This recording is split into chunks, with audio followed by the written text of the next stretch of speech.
sejahtera bagi kita semua. Perkenalkan, saya Zeli Angelia, Prodi Teknik Informatika Angkatan 2024. Pada kesempatan kali ini, saya akan mempresentasikan hasil laporan UTS dari mata kuliah analisis algoritma.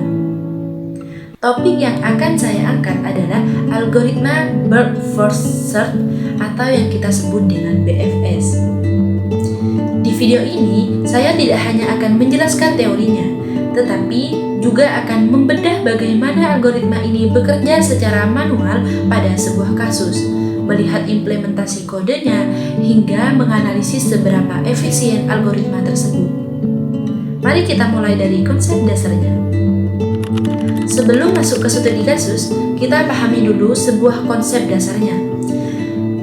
Apa yang kita sebut dengan Brute Force Search atau yang kita sebut dengan BFS adalah algoritma traversal graf yang digunakan untuk menelusuri simpul secara sistematis berdasarkan tingkat kedekatan dari titik awal. Artinya, BFS akan mengunjungi semua simpul yang paling dekat terlebih dahulu sebelum melanjutkan ke simpul yang lebih jauh.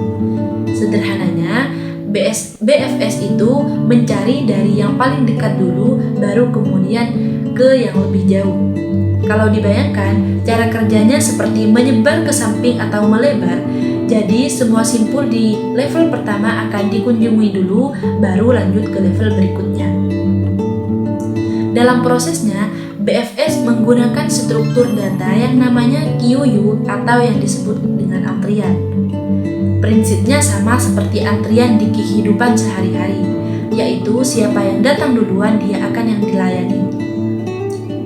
Selain itu, digunakan juga pada penanda visited untuk memastikan simpul yang sudah dikunjungi tidak diproses ulang. Intinya, BFS digunakan untuk menemukan solusi terdekat secara bertahap.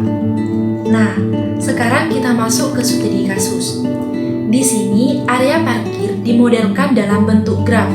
Terdapat beberapa simpul, yaitu A sampai G. A adalah pintu masuk kendaraan, B dan C adalah area parkir utama, D adalah jalur penghubung, sedangkan E, F, dan G adalah slot parkir. Hubungan antar simpulnya seperti ini. A terhubung ke B dan C, B terhubung ke D dan E, C terhubung ke F, dan E serta F terhubung ke G. Dalam kondisi ini kita anggap E dan F sudah terisi, sedangkan G adalah slot parkir kosong yang kita cari. Tujuan kita adalah mencari slot kosong yang paling dekat dari pintu masuk. Sekarang kita lihat bagaimana proses BFS berjalan. Pencarian dimulai dari simpul A sebagai titik awal. Pertama, A dimasukkan ke dalam antrian. Kemudian, simpul yang terhubung dengan A yaitu B dan C ikut dimasukkan ke dalam antrian. Setelah itu, proses berjalan mengikuti urutan antrian. B proses terlebih dahulu lalu ditambahkan D dan E. Kemudian, C diproses dan ditambahkan F. Selanjutnya, D diproses namun tidak menambah simpul baru. Lalu E diproses dan disinilah G mulai masuk ke dalam antrian. Kemudian F diproses dan terakhir G diproses. Saat G ditemukan, proses langsung dihentikan karena G adalah slot parkir kosong.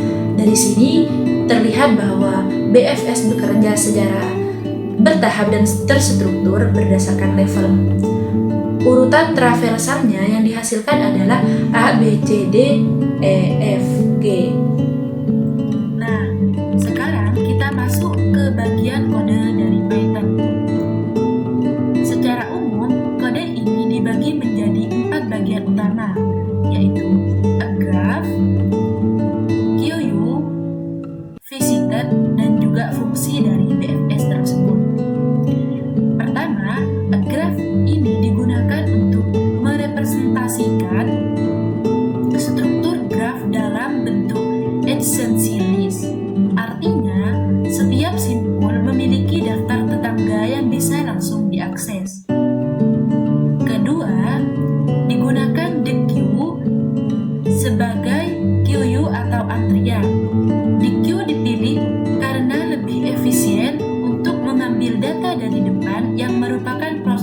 utama dalam BFS.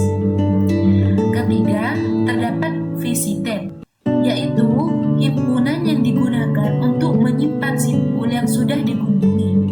Tujuannya agar tidak terjadi pengulangan dan proses tidak berjalan terus-menerus.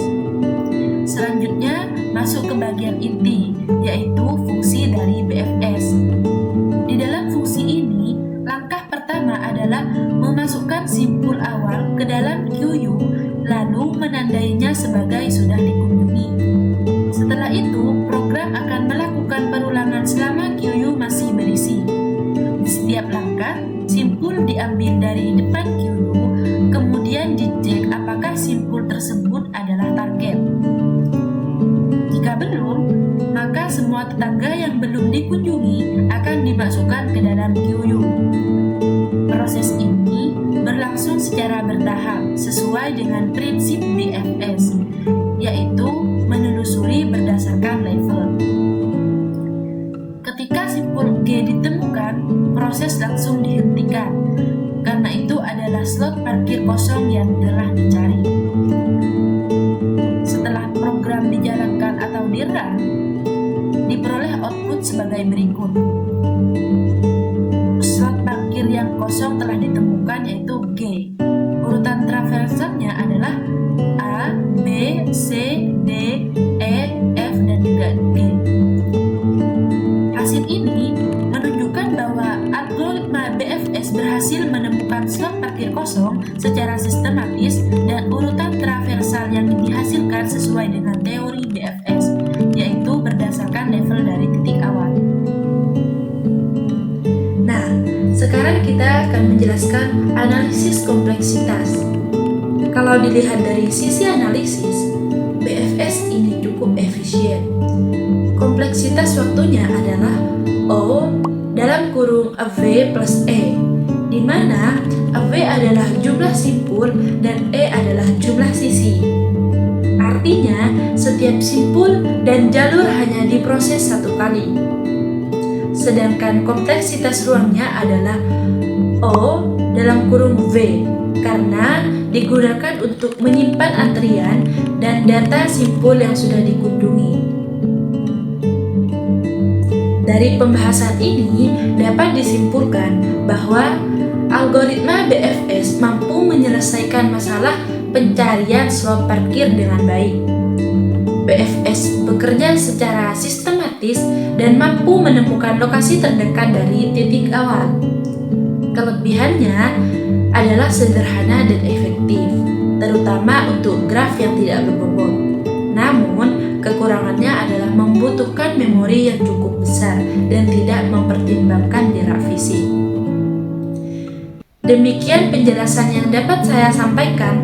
Terima kasih atas perhatian yang diberikan. Wassalamualaikum warahmatullahi wabarakatuh.